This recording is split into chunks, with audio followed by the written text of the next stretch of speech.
Live chat पर हमारे साथ हमारे संवाददाता अजय लाल जुड़ रहे हैं। अजय, पहले तो बात करते हैं हेमंत सोरेन की समन को लेकर कि उन्हें 5वां समन भेजा गया है जमीन घोटाले मामले को लेकर। हालांकि 4 समन जो है उन्हें पहले भी भेजा गया, लेकिन ईडी ऑफिस जो है हेमंत सोरेन नहीं पहुंचे। अब उन्हें 5वां समन भेजा गया है। 4 अक्टूबर को ईडी कार्यालय में उन्हें हाजिर होने के लिए समन भेजा गया है। लेकिन अभी भी सवाल, सबसे बड़ा सवाल यही है कि क्या 4 अक्टूबर को जो है ED office CM Hemant Soren पहुंचेंगे?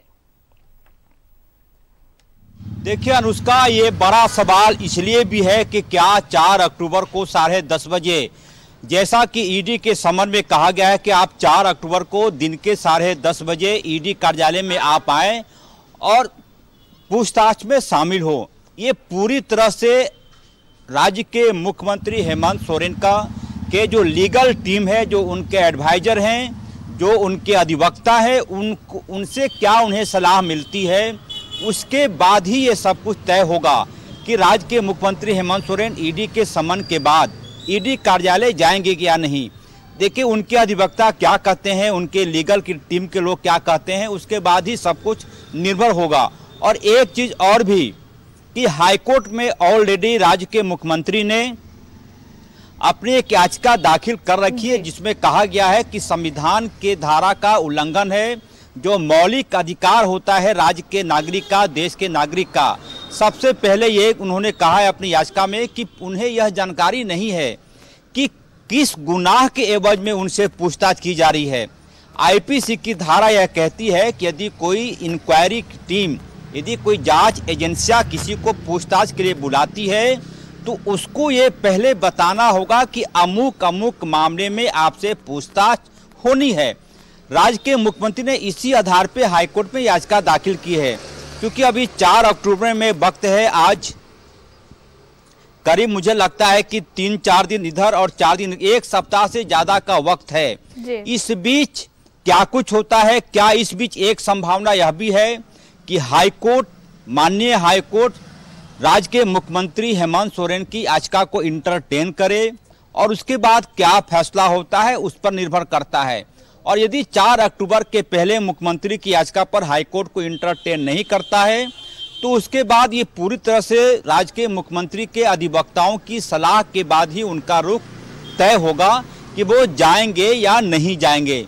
यदि जाएंगे तो जाहिर सी बात है उस याचिका का कोई मतलब नहीं होगा जिसमें मुख्यमंत्री ने हाईकोर्ट में दाखिल कर रखा है। तब ये हाईकोर्ट खुद भी पूछ सकती है कि जब आपने एक याचिका दाखिल कर रखा है कि आप ईडी को रोके पूछताछ के लिए, उन्हें उनके अधिकार में है ही नहीं, तो फिर आप पूछताछ के लिए शामिल होने कैसे चले गए? तो जहां तक मेरी समझ कहती है, जहां तक मेरा विवेक कहता है कि 4 अक्टूबर तक यदि हाईकोर्ट ने इस मामले में अपना कोई पक्ष, अपना कोई फैसला, अपना कोई दलील यदि उसने दे दिया, तब तो मामला समझ में आता है कि हाईकोर्ट ये कह दे कि मेरे अधिकार क्षेत्र में चीज़ें नहीं है, जांच एजेंसियों को पूछताछ का अधिकार होता है, वो आपको बुलाए तो आप सहयोग करें। तो एक हालांकि हाइपोथेटिकल में सवाल कर रहा हूं, तो यदि हाईकोर्ट 4 अक्टूबर से पहले इंटरटेन नहीं करेगा तो यह मानकर चलिए कि 5वें समन में भी राज्य के मुख्यमंत्री ईडी कार्यालय नहीं जाएंगे। ऐसा इसलिए होगा कि कल को यदि आप कल्पना कीजिए कि 4 अक्टूबर को मुख्यमंत्री ईडी कार्यालय चले जाते हैं पूछताछ के लिए और 5, 6, 8 अक्टूबर को हाईकोर्ट याचिका पर सुनवाई करती है, तब इनके पास यह बोलने का अधिकार नहीं होगा कि आपने याचिका दाखिल कर रखी थी कि ईडी को आप पूछताछ के लिए बुलाने से रोके, समन पर रोक लगाए, और दूसरी तरफ जब आपका याचिका निष्पादित नहीं हुई, इस बीच आप पूछताछ के लिए चले गए, तो क्या माना जाए? तो मेरी समझ ये कहती है कि हाईकोर्ट यदि इंटरटेन कर लिया तब तो ठीक है, अन्यथा 4 अक्टूबर को भी मुख्यमंत्री ईडी कार्यालय नहीं जाएंगे, इसकी पूरी संभावना है। कम से कम 90% संभावना यह मानकर चलिए अनुष्का। बिल्कुल, क्योंकि अभी भी जो है रिट याचिका को लेकर जो तारीख है वो तय नहीं हुई है। अभी तक कोई भी तारीख नहीं सामने आई कि कब जो है इस पर सुनवाई होगी। हालांकि बीजेपी का ये कहना है कि अगर सीएम हेमंत सोरेन सही है तो फिर डर क्यों रहे हैं ईडी के समक्ष जाने के लिए? देखिए अनुष्का, इस मुद्दे पर मुझे लगता है कि भारतीय जनता पार्टी जितना ज़्यादा सियासत करना चाहती है वो कर रही है। आप यदि किसी व्यक्ति ने किसी के अधिकार को चुनौती दी है, इसका मतलब ये नहीं हो गया कि मैं बेगुनाह हूँ, मुझे 8 घंटे 10 घंटे कोई पूछताछ के लिए बुला ले। भारतीय जनता पार्टी इसमें पूरी तरह से राजनीति कर रही है। ये जांच एजेंसियां और मुख्यमंत्री के बीच का मामला था और मुझे लगता है कि इस मामले में इतनी ज़्यादा राजनीति हो रही है कि कई बार ऐसी चीज़ें भी सुनने को मिलती है जो चीज़ें पब्लिक डोमेन पे इससे पहले कभी नहीं हुआ करती थी। महाराष्ट्र का जिक्र आता है कि कई बड़े नेताओं को वहाँ पर भारतीय जनता पार्टी ने अपनी पार्टी में शामिल कर लिया। ऑलरेडी ऐसे लोगों पर जांच एजेंसियों की तलवार लटक रही थी। ये राजनीति है। मुझे लगता है कि ईडी को अपना काम करते देना चाहिए और मुख्यमंत्री हेमंत सोरेन का जो पक्ष है, जो दलील है, उनको अपने तरीके से इस मामले को इंटरटेन करना चाहिए। इस बीच में मुझे लगता है कि भारतीय जनता पार्टी और झारखंड मुक्ति मोर्चा दोनों को ही संयम रखने की जरूरत है।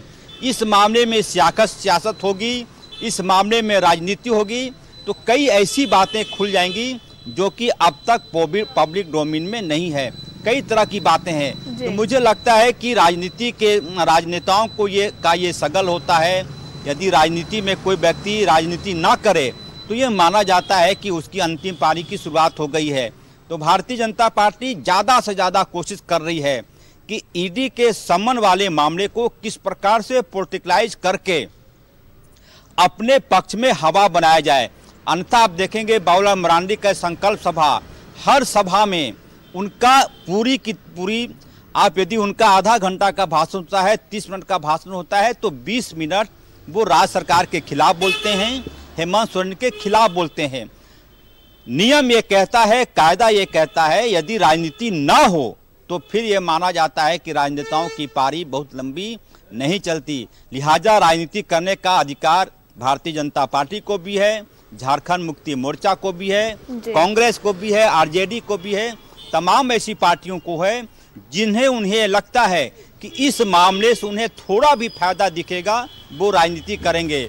और राजनीति के बारे में कहा जाता है अनुष्का कि ये नफा नुकसान देखकर बोला जाता है, कहाँ क्या बोलना है, कितना क्या बोलना है। यदि वो चीजें मुझे फायदा पहुंचाती है तो वो चीजें बोली जाती हैं। बिल्कुल। अब देखने वाली बात होती है कि 4 अक्टूबर को सीएम हेमंत सोरेन ईडी कार्यालय जाते हैं या उससे पहले रिट याचिका पर जो है सुनवाई होती है। तो ये देखने वाली बात होती है आने वाले दिनों में। बहुत बहुत धन्यवाद अजय तमाम बातचीत के लिए।